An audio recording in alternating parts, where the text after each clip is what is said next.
राधे राधे दोस्तों, आज हम आपको सुनाएंगे एक लड़की के पुनर्जन्म की कहानी।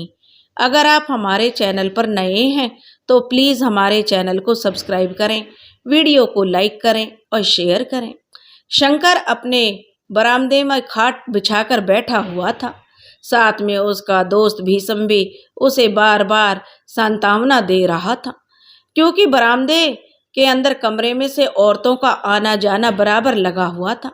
कभी कोई भीतर कोठरी में चली जाती तो थोड़ी देर में वापस बाहर आ जाती।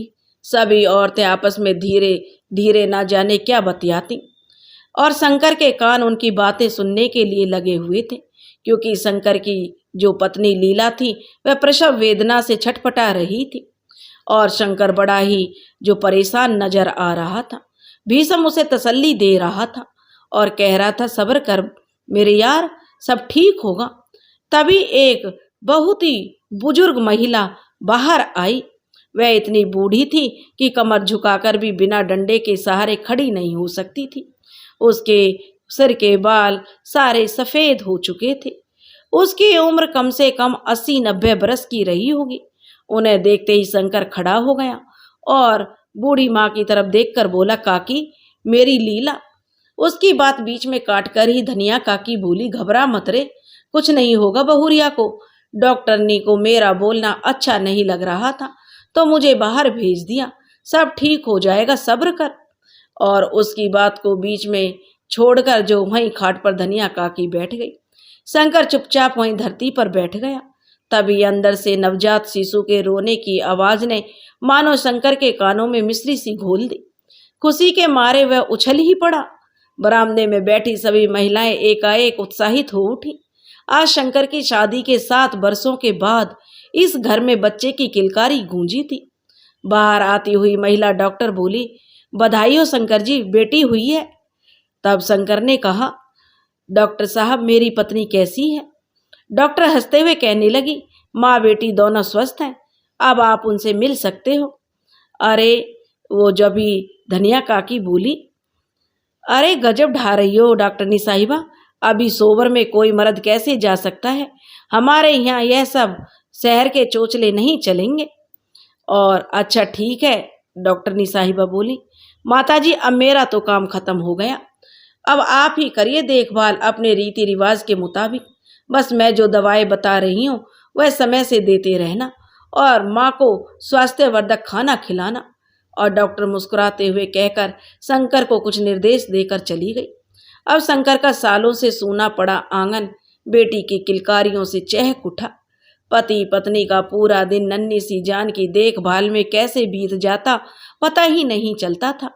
माता पिता के लाड प्यार में पलते हुए जो बिटिया धीरे धीरे 5 साल की हो गई। नन्ही सी परी का नाम नंदनी रखा गया, जिसे सब प्यार से नंदू कहते थे। कभी कभी वो ऐसी बातें कर देती कि शंकर और लीला आश्चर्यचकित रह जाते।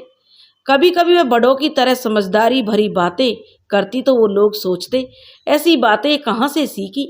लेकिन अगले ही पल वह फिर से नन्हे बच्चों की तरह बातें करती और सब भूल जाती। रस्सी पर टंगे कपड़े कूद कूद कर उतार रही थी नंदू। जब कोई कपड़ा हाथ में आ जाता तो उसे तह लगाकर पास ही बिछी चारपाई पर रख देती। फिर दूसरा कपड़ा उतारने के लिए कूदने लगती। 2 कपड़े उतारने के बाद अब और कोई कपड़ा हाथ में नहीं आ रहा था तो वह वहीं खड़ी होकर कुछ सोचने लगी। फिर बिछी हुई चारपाई रस्सी की ओर खींचने की कोशिश करने लगी कि चारपाई को उसने रस्सी की तरफ खींचा। चारपाई भारी थी इसलिए उसे खिसक नहीं पा रही थी।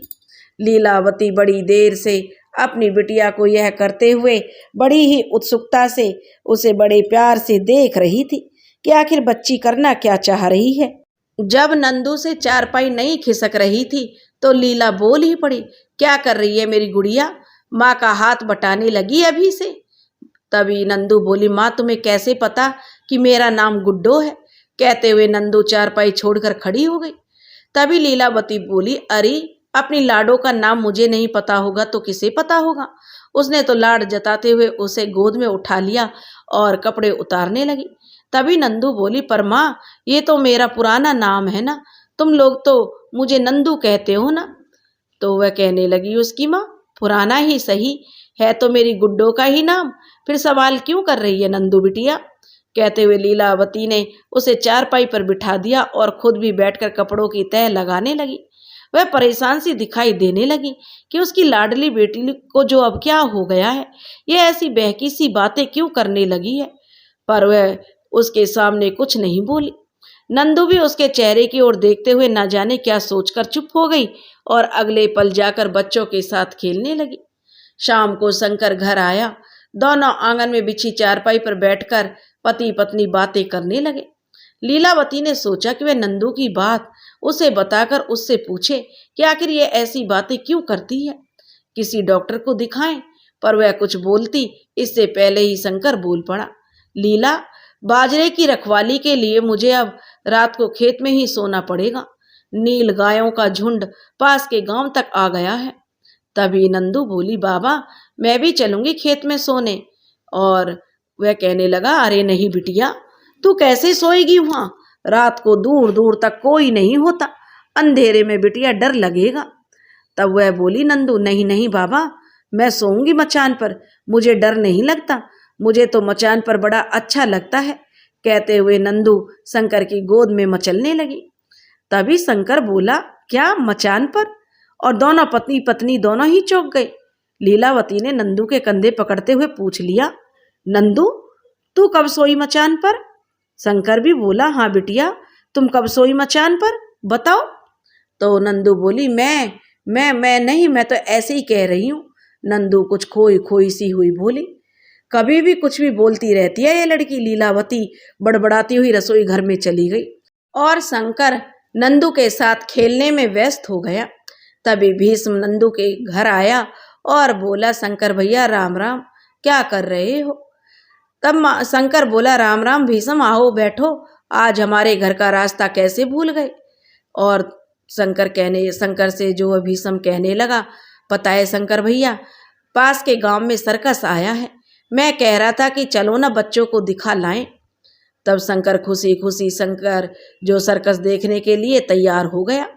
नंदू जो बाबा की गोद में बैठी सब सुन रही थी, अचानक खुशी से उछल पड़ी और भागते हुए माँ को बताने भीतर रसोई घर में चली गई, क्योंकि अगली सुबह जाने के लिए कहने लगे। लेकिन अभी तो शाम का समय था, कोई 4-5 बज रहे थे।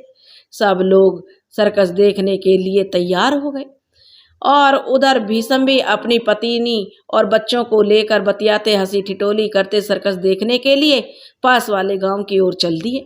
कभी नंदू भागती हुई आगे निकल जाती तो भीष्म का बेटा राजू उसे पकड़ने को दौड़ता, तो कभी वो आगे निकल जाता तो नंदू उसे पकड़ने भागती। उन दोनों के पीछे पीछे भीष्म की 2.5 साल की बेटी गुड़िया भागती गिरती और फिर उठकर भागती। पगडंडी के दोनों ओर ऊंची ऊंची ज्वार और मक्के की फसलें मानो बच्चों को हंसते खेलते देखकर खुशी से झूम झूम कर तालियां बजा रही थी। तभी राजू ने पूछा, बाबा और कितनी दूर है सर्कस? तो भीष्म बोला, बस बेटा, जो बगीचा सा दिख रहा है ना, वहीं है वो सर्कस। और फिर काफी दूरी पर धुंधले से दिखते पेड़ों के झुंडों की ओर उंगली उठाकर भीष्म ने बताया। तो वह बोला राजू खुशी से, तो हम पहुंचने वाले हैं बाबा। और दोनों हाथों को पंख की तरह फैलाकर कभी दाएं तो कभी बाएं दौड़ता हुआ वह आगे नंदू के पास पहुंचा और दोनों फिर उछलते कूदते आगे बढ़ने लगे। थोड़ी ही दूर चले होंगे, दोनों की अचानक ही नंदू रुक गई और अपनी बाईं ओर लहराते मक्की के खेत के बीच में खड़े इकलौते पेड़ और उस पर बंधे हुए मचान को देखने लगी। वह मक्के के पौधे को हाथ से ऐसे प्यार से सहलाने लगी जैसे कोई प्रौढ़ किसान अपनी फसल पर प्यार लुटाता है, जैसे माँ अपनी संतान पर ममता दर्शाती है। तभी शंकर बोला, अरे चलो बच्चों, सर्कस के लिए देर हो रही है। तभी राजू रुक गया और बोला, क्या हुआ नंदू? अच्छा रुक, मैं एक डंडा तोड़ता हूँ तेरे लिए, राजू ने कहा। राजू ने ज्यों ही मक्के का पौधा तोड़ना चाहा, नंदू चीख कर बोली, रुक जा राजू, इसे तोड़ा तो मारूंगी तुझे, ये मेरा खेत है, मेरे ही सामने मेरी फसल को तोड़ेगा। राजू बोला, क्या तेरा खेत? ये तेरा खेत कब से हो गया? वह बोली, हाँ ये मेरा खेत है, और वो देख वो मचान, मैं उस पर बैठती थी, कभी कभी तो दोपहर को सो भी जाती थी, मुझे बड़ा मजा आता है मचान पर। नंदू ने पेड़ पर बंधे मचान की ओर इशारा करते हुए राजू को कहा। राजू बोला, अरे चलना, तुझे क्या हो गया नंदू। तभी शंकर और भीष्म दोनों बच्चों के पास आए और बोले, अरे बच्चों, तुम दोनों रुक क्यों गए। तभी राजू बोला, काका देखो नंदू क्या कह रही है। कह रही है ये खेत इसका है और ये मचान पर सोती थी। नंदू के बोलने से पहले ही राजू ने जो शंकर को सारी बात बता दी। तो वह बोला, अच्छा तुम्हारा खेत है, वाह भाई, हमें तो पता ही नहीं था, तुमने खेत भी खरीद लिया। और शंकर हंसते हुए कहने लगा, और वह सोचा कि ये मजाक कर रहे हैं। तभी नंदू कहने लगी, मैं सच्ची कह रही हूँ बाबा, यह खेत मेरा है और वो मचान है ना, मुझे उस पर बैठना और सोना बहुत अच्छा लगता था। अब नंदू की आवाज में दृढ़ता थी और बाल सुलभ जिद भी झलकने लगी थी। शंकर नंदू को समझाते हुए बोला, अरे बिटिया, हमारे खेत इतनी दूर नहीं है, ये तो दूसरे गांव वालों के खेत हैं।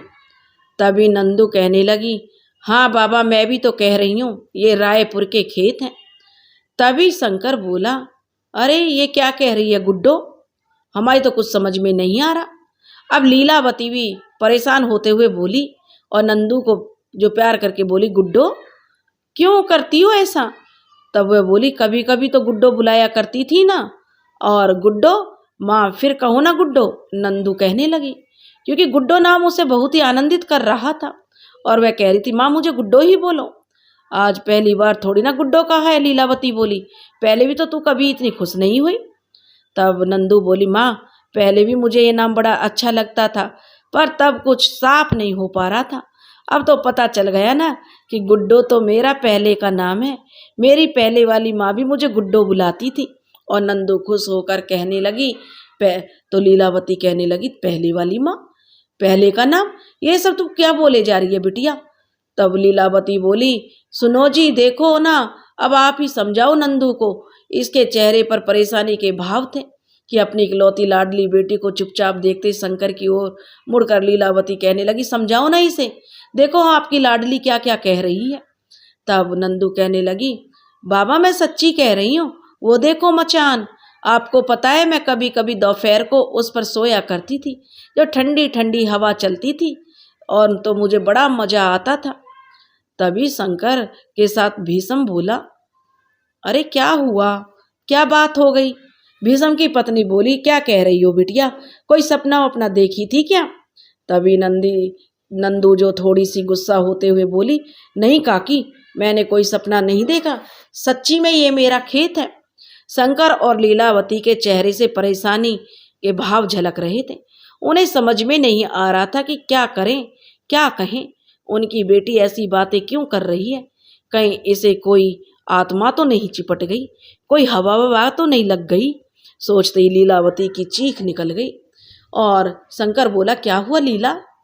तो वह बोली, सुनो जी, अब हम कहीं कोई सर्कस देखने नहीं जा रहे, चलो घर वापस चलते हैं। कहते हुए नंदू का हाथ पकड़कर पीछे की ओर मुड़ी। तभी नंदू ने हाथ छुड़ा लिया और तुनक कर बोली, नहीं माँ, मैं अपने घर जाऊंगी, अपने पुराने घर। लीला जो पहले से ही काफी घबराई हुई थी, अपनी बेटी की ऐसी बातें सुनकर और घबरा गई। वह रुआसी सी होकर जो कहने लगी शंकर की ओर देखकर, जैसे ही आंखों ही आंखों में कह रही हो, कुछ करो ना, हमारी बच्ची को क्या हो गया।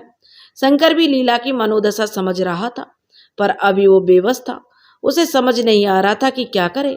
उसने भीष्म की ओर देखा और ऐसे देखा जैसे पूछ रहा हो कि अब क्या करूं।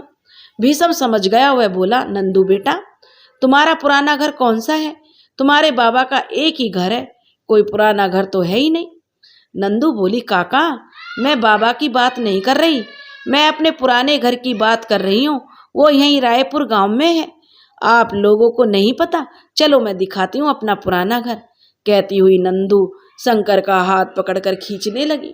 शंकर भी फिर कुछ नहीं बोल सका, चुपचाप अपनी बेटी के साथ खींचते हुए चलने लगा। उसके दिमाग में क्या चल रहा था ये किसी को नहीं पता था, सभी बेमन से उसके पीछे पीछे चल दिए। पगडंडी के दोनों ओर खड़े मक्के की फसलें मानो उन लोगों के मन में चल रहे जो द्वंद्व को समझ रही थी। तेज चलती हुई हवा के झकोरे से जोर जोर से झूमकर अपनी व्यग्रता को प्रकट कर रही थी। पगडंडियों के दाईं ओर एक बड़े से खेत में एक झोपड़ी थी, उसके आगे थोड़ी सी जगह को साफ करके वहां बैठने लायक बनाया हुआ था। दाहिनी ओर ट्यूबवेल था और बाकी पूरे खेत में सब्जियों की क्यारियां थी। कुछ क्यारियों को कटीले तारों से घेरा हुआ था। उन तारों को सब्जियों की घनी बेलों से ढक रखा था। बेलों पर कहीं सफेद फूल तो कहीं पीले छोटे छोटे फूल लगे हुए थे। शंकर, लीलावती, भीष्म और उसकी पत्नी के तो होश ही गायब थे। उनके आसपास की सुंदरता भी उनका मन रिझा पाने में असमर्थ थी। नंदू उस खेत के पास पहुंची और वहां जाकर वह रुक गई तो सभी को उसी के साथ रुकना पड़ा। तभी राजू सभी को चुप देखकर बोला, क्या हुआ नंदू, तू क्यों रुक गई? तब वह नंदू बोली, बाबा देखो ये मेरा ट्यूबवेल है, यहाँ सब्जियों की जो क्यारियां ये सब की सब हमारी हैं। उसने झोपड़ी की ओर इशारा करते हुए कहा। शंकर को तो समझ नहीं आ रहा था कि वो क्या कहे। उसके दिमाग में इस समय तूफान मचा हुआ था। तभी भीष्म बोला, बेटा नंदू, तू तो ऐसे कह रही है जैसे तू पिछले जन्म में इन सब की मालकिन रही हो। शंकर को कुछ ना बोलते देख भीष्म बोल पड़ा था और भीष्म की बात सुनकर शंकर तो चौंक ही गया। पिछला जन्म? नंदू के मासूम चेहरे पर उदासी सी छाई हुई थी, आंखें डबडबा आई और कोई समय होता तो वह अपने बाबा से लिपट जाती, पर इस समय तो वह किसी और ही दुनिया में खो चुकी थी। मालूम पड़ रहा था वह शंकर का हाथ छोड़कर दौड़कर झोपड़ी के पास पहुंच गई। झोपड़ी की सूखी घास को हाथों से ऐसे छूने लगी जैसे हाथों से उसे महसूस कर रही हो। वहां से दौड़कर पौधों को हाथ से सहलाने लगी। अगले ही पास में पड़ी चारपाई गिराकर उस पर पैर लटकाकर बैठ गई।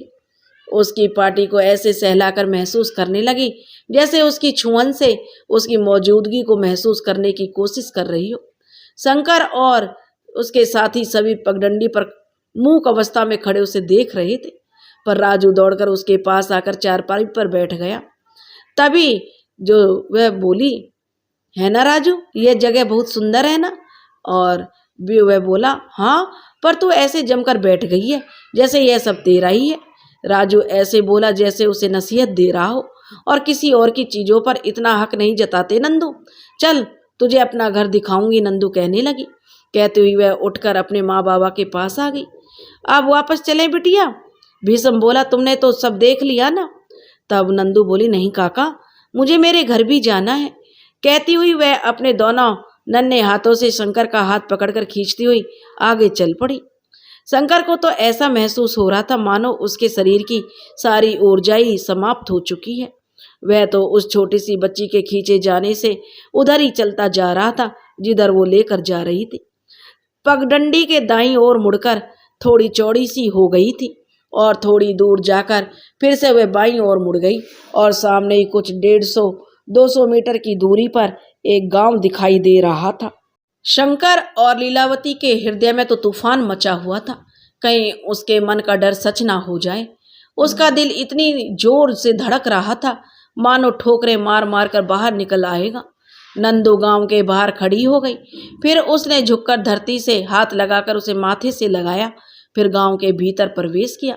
सभी उसे चुपचाप देखते रहे, किसी को समझ नहीं आ रहा था कि क्या बोलें। सब चुपचाप उस छोटी सी बच्ची का जो अनुसरण कर रहे थे। गांव की कच्ची संकरी कहीं छोटी चौड़ी पगडंडी नुमा रास्ते को पार करके वो लोग एक नए बने घर के सामने खड़े थे। सीमेंट की जगह मिट्टी के गारे का प्रयोग करके बनाए गए ईंटों का वह मकान पलस्तर के अभाव में पुराने रंगीन वस्त्रों में लिपटी बिना श्रृंगार की स्त्री की तरह लग रहा था। बड़े से अहाते में सभी लोग खड़े थे और अपने आसपास नजरें घुमाकर देखा तो आसपास के घरों से लोग उनकी ओर देख रहे थे। अहाते में खेलते बच्चे भी खेलना भूलकर इन अजनबियों को देखने लगे। अब मौन को तोड़कर शंकर अपनी बेटी की ओर देखते हुए बोला तो उसकी आवाज कांप गई। शायद वो आगे कुछ बोलना चाहता था पर आवाज कंठ में ही रुक गई, वह चुप हो गया।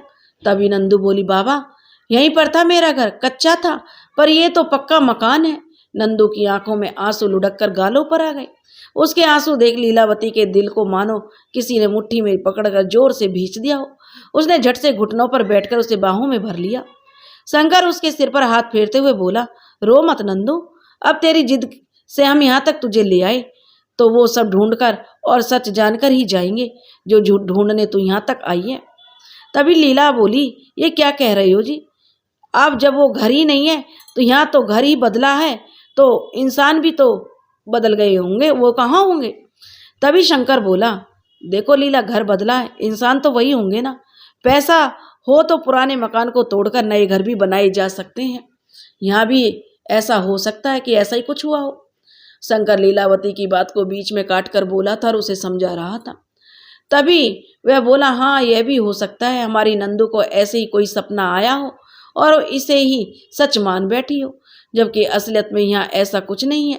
भीष्म की पत्नी बोली कि नंदू को जरूर कोई सपना आया है बहन लीलावती, लेकिन वो माँ होने के नाते लीलावती के डर को समझ रही थी, इसलिए उसने ऐसा बोल दिया कि नंदू ने कोई सपना देखा और उसे सच मान बैठी है, इसलिए चाहती थी कि जल्दी से जल्दी सब वापस चलें।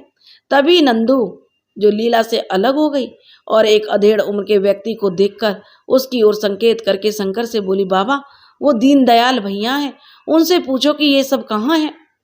शंकर के साथ साथ सभी लोग चौंक गए। ये उस व्यक्ति का नाम कैसे जानती है?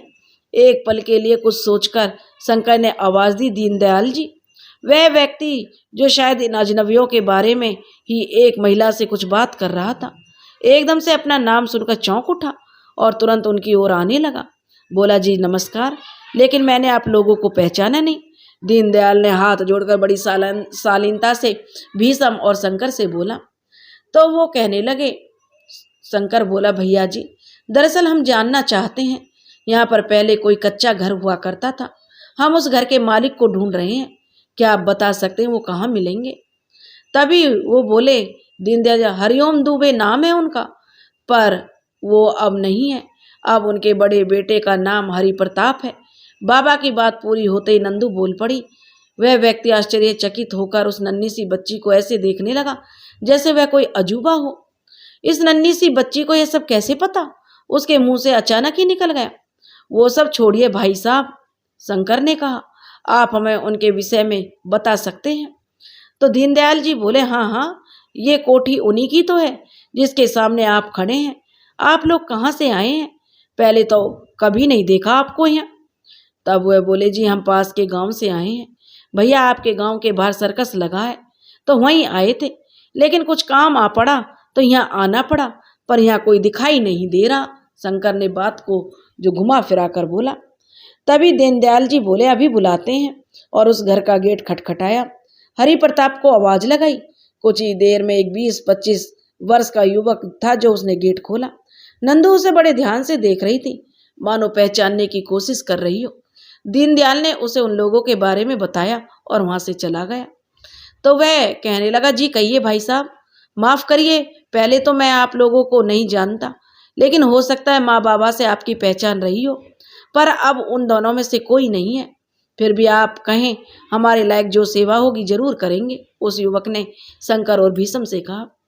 तब नंदू बोली, तुम हरि प्रताप हो? और आगे बढ़ी और उसकी बात पूरी होने से पहले ही शंकर के मुंह से जो अपनी हथेली पर रखकर उसे चुप करा दिया, कि अपने मुंह पर हथेली रख दी नंदू के कि चुप रहो, और उसे गोद में उठाकर बोला, अगर आप बुरा ना माने तो क्या हम अंदर बैठकर बात कर सकते हैं? वह लड़का बोला, हाँ हाँ आइए। कहते हुए वह लड़का एक और हट गया। सबने अंदर प्रवेश किया। काफी बड़ा आंगन था, उसमें सीधे जाकर बरामदा था, फिर कमरे, आंगन में बाईं ओर पशुओं के लिए नांद थी, और उधर ही आगे जाकर बरामदे में आगे एक पशुओं की घारी के बीच एक बड़ा सा नीम का पेड़ था। सभी पूरे घर को देख रहे थे, पर शंकर की नजर अपनी लाडली बेटी के चेहरे के बदलते रंगों को पढ़ने की कोशिश कर रही थी। हरि प्रताप ने उन्हें वहां बिछे तखत पर बैठने का संकेत किया, और लीलावती और भीष्म की पत्नी नीचे वहीं मूढ़ा लेकर बैठ गईं, जो अभी अभी एक महिला देकर गई थी। शंकर, भीष्म और बच्चे तखत पर बैठ गए। एक स्त्री और एक युवक सभी के लिए पानी लेकर आए। तभी नंदू बोल पड़ी, ये हरि किशोर है ना? तब वह युवक बोला, हाँ, पर तुम तो इतनी छोटी सी गुड़िया हो, तुम्हें कैसे पता मेरा नाम? वह युवक बोला, हम तो कभी मिले भी नहीं है, अभी अभी आए हैं। नंदू ने कहा, हरि किशन कहाँ है? तो वह बोला, वो तो शहर गया है, पर मैं अब भी नहीं समझ पाया तुम हमें इतनी अच्छी तरह से कैसे जानती हो? नंदू खड़ी हुई और उन दोनों के पास गई और दोनों हाथों को बढ़ाकर उन्हें छूना चाहती थी। उसके हाथ कपकपा रहे थे, पर तभी लीलावती ने उसे अपनी ओर खींचकर अपनी गोद में बिठा लिया। तभी नंदू कहने लगी, माँ मुझे छूने दो ना, ये दोनों मेरे बेटे हैं, मेरा एक और बेटा है जो अभी ये कह रहा है ना कि शहर गया है। नंदू लीला की गोद से मचलती हुई बोली। तभी लीलावती उसे संभालती हुई बोली, चुप रह गुड्डो, तू अभी बहुत छोटी है, तुझे कुछ भी नहीं पता, तू क्या कह रही है। हरि प्रताप और हरि किशोर, उस वह युवती और सभी नंदू की बात सुनकर चौंक गए। ये गुड़िया क्या कह रही है? हरि प्रताप ने चौंकते हुए कहा, मैं कुछ समझ नहीं रहा। तो वे बोले, आप लोग बैठे, मैं सब समझाता हूँ, कहीं वे दोनों बुरा न मान जाए। यह सोचकर शंकर तुरंत समझाते हुए बोला। उसने शुरू से अब तक की सारी कहानी उन लोगों को कह सुनाई और लीलावती ने भी सभी बातें बताई जो उसे शुरू में अजीब लगती थी। कुछ देर बाद उन दोनों की ओर से चुप्पी छाई रही। किसी को समझ नहीं आ रहा था कि क्या कहें।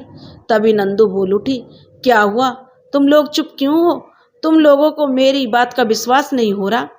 तो वह क्या हरि प्रताप बोला, कैसे विश्वास करें गुड़िया, तुम अभी 4-5 साल की हो, तुम्हें नहीं पता तुम क्या कह रही हो?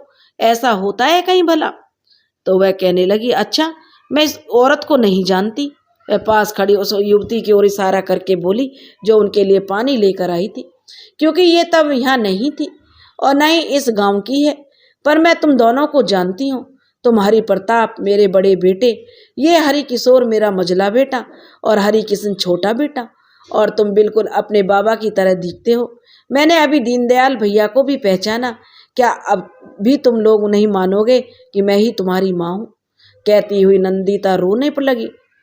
तो लीलावती उसे गोद में बैठाकर समझाते हुए बोली, नहीं गुड्डो, तू तो पिछले जन्म में थी ना गुड्डो, अब तो तू हमारी गुड्डो है ना। भाई ये पूर्व जन्म की बातें तो बहुत सुनी, भीष्म बोला, पर यकीन कभी नहीं किया। लेकिन अब जो हमारे सामने है इसे इनकार भी नहीं कर सकते। अब जो सूर्य देव भी की यात्रा पूरी हो गई थी, वो भी जो धीरे धीरे जो अंधेरा होने लगा था, शाम हो गई थी और धीरे धीरे जो देखिए ना शाम हो गई है। और देखे जो भी कुछ यह बच्ची बता रही है आश्चर्यजनक जरूर है, पर इसका ये मतलब नहीं कि यह इसका दूसरा जन्म है। हमारे नाम आदि तो हो सकता है किसी से इसे सुनने को मिल गए हों, जो छोटा भाई किशोर कहने लगा, या किसी ने ऐसा कुछ इसके दिमाग में डाला हो, मजाक ही सही। तभी नंदू बोली, मैं तुम्हें किशोर और तुम्हारे बड़े भाई को प्रताप और छोटे को किशन कहती थी, कभी पूरा नाम नहीं लिया। पता है क्यों? वो बोले, क्यों?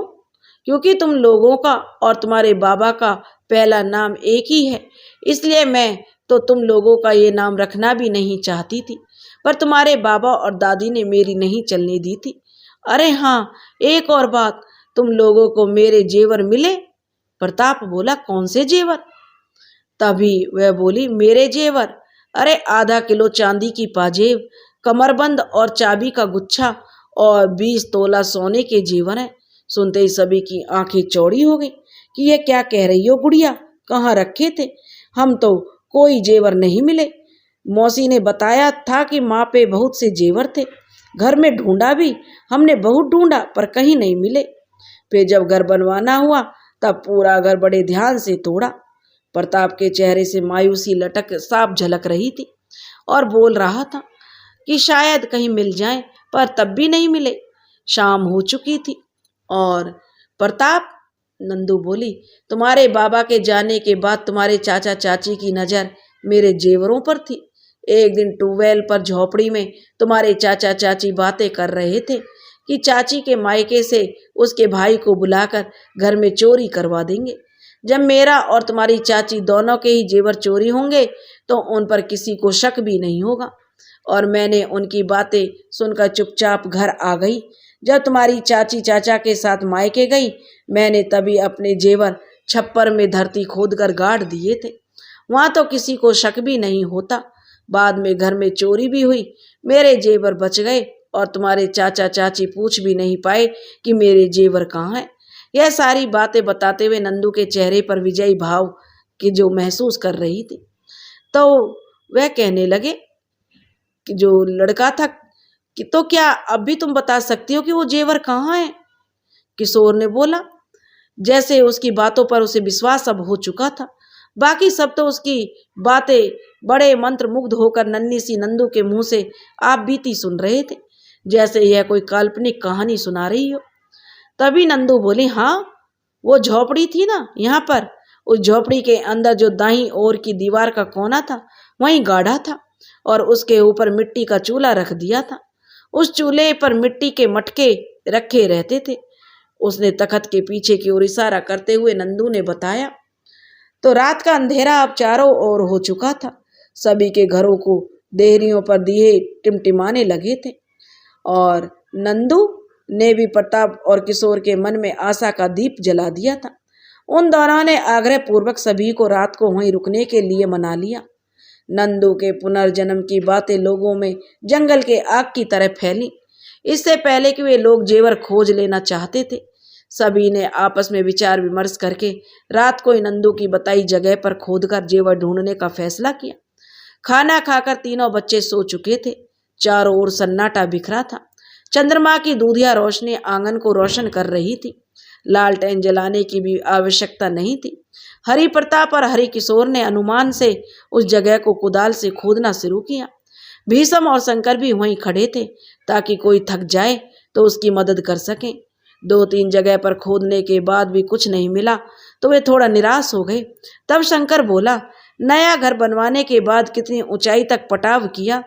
तो प्रताप बोला, यही कोई 4-4.5 फीट। तो भीष्म बोला, तब हमें कम से कम 5-5.5 फीट नीचे तक खोदना पड़ेगा।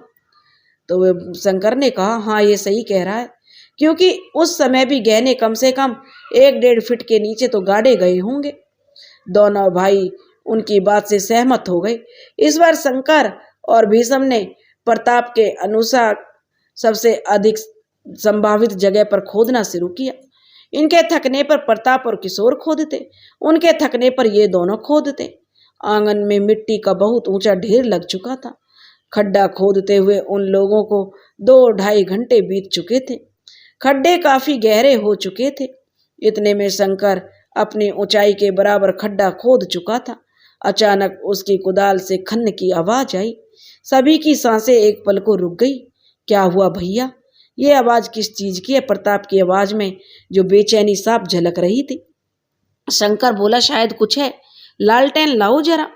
जल्दी जल्दी में लालटेन नीचे पहुंचाई गई। फिर शंकर ने रोशनी में धीरे धीरे मिट्टी हटाकर देखा तो कोई संदूक जैसी वस्तु का ऊपरी हिस्सा दिखाई दिया। फिर उसने सावधानी पूर्वक उस वस्तु को आसपास की जगह खोदी और जब उस छोटी सी संदूकची का हत्था पकड़ में आया तो उसे खींचकर बाहर निकाला और उसे देखते ही प्रताप और किशोर का खुशी से चिल्लाने को मन हुआ, पर रात के सन्नाटे के कारण अपनी खुशी को दबाते हुए दोनों एक दूसरे से लिपट गए। शंकर को बाहर निकाला गया और भीतर लाकर संदूक खोलकर देखा तो उसमें वे सभी गहने मौजूद थे जिनके बारे में नंदू ने बताया था। सभी की खुशी का ठिकाना नहीं था। साथ ही यह भी साफ हो चुका था कि नंदू का यह पुनर्जन्म है। हरि प्रताप ने सोती हुई नंदू पर नजर डाली। बेफिक्री से सोती हुई नंदू उसे देवी का अवतार लग रही थी। शंकर ने उसके कपाल को चूम लिया। आज लीलावती को भी उसके सारे सवालों और आशंकाओं का जवाब मिल गया था। वह बार बार उसकी ओर देखती, कभी उसके सिर पर हाथ फेरती, कभी उसके हाथ को चूमती। अब भीष्म बोला, अब क्या? शंकर ने पूछा। प्रताप और किशोर ने एक दूसरे को सवालिया नजरों से देखा पर बोले कुछ नहीं। तब भीष्म ने हंसते हुए बोला, अरे सुबह होने से पहले गड्ढों को तो भरना होगा। प्रताप और किशोर के चेहरे पर शांति नजर आई तो वह कहने लगे, अब आप लोग आराम करिए। किशोर ने कहा, खड्डे हम भरते हैं, आप लोग बहुत थक गए होंगे। तब वो बोले, अरे हम भी भरवा देंगे तो जल्दी हो जाएगा, बाद में सभी आराम कर लेंगे। कहते हुए भीष्म उठ गया और सभी उसके पीछे पीछे चल दिए। लगभग आधे घंटे में सभी गड्ढों को बराबर कर दिया। अब सभी बेफिक्र होकर सो सकते थे। सुबह का सूर्य भी जो निकल आया था और सुबह की जो भौर हो चुकी थी। हरि प्रताप के परिवार के मन को बड़ी खुशी मिल रही थी क्योंकि आज की सुबह उनके लिए बड़ी ही अच्छी थी। और वही घर, वही गांव, वही खेत, वही फसलें, किंतु चारों ओर आज एक अलग ही सुखद अनुभूति हो रही थी उन्हें। नंदू अपने माँ बाबा भीष्म, हरि प्रताप और हरि किशोर के साथ ट्यूबवेल पर घूमने जा रही थी। राजू और उसकी बहन गुड़िया सो रहे थे, इसलिए भीष्म की पत्नी घर पर रुक गई थी। नंदू बहुत खुश थी। आज वे अपना पिछला जन्म जो जी रही थी, उछलती कूदती वो जा रही थी अपनी ट्यूबवेल वाली झोपड़ी पर। प्रताप और किशोर ने शंकर से आग्रह किया कि वो नंदू को उन्हें सौंप दे, परंतु माँ बाप अपनी इकलौती संतान को भला कैसे सौंप देते। इसलिए दोनों ने फैसला किया कि वो नंदू को इस जन्म में अपनी बहन बना ले। सभी इस नए रिश्ते के लिए जो तैयार हो गए। सभी बहुत देर तक एक दूसरे के विषय में पूछते रहे और अपने विषय में बताते रहे। फिर नाश्ते का समय होने तक घर वापस आ गए। गांव में कोई पूछता तो हरि प्रताप उन्हें अपना रिश्तेदार बताता। शंकर और भीष्म नाश्ते के बाद घर जाना चाहते थे, किंतु प्रताप और किशोर के बहुत आग्रह करने पर शाम को सर्कस देखकर जाने के लिए मान गए। सभी ने इस नए रिश्ते को सूर्य को कभी अस्त न होने देने का संकल्प किया कि यह रिश्ता वो हमेशा निभाएंगे। दोस्तों, आपको अगर यह पूर्व जन्म की कहानी पसंद आई हो तो प्लीज़ हमारे चैनल को सब्सक्राइब करें, वीडियो को लाइक करें और शेयर करें। राधे राधे।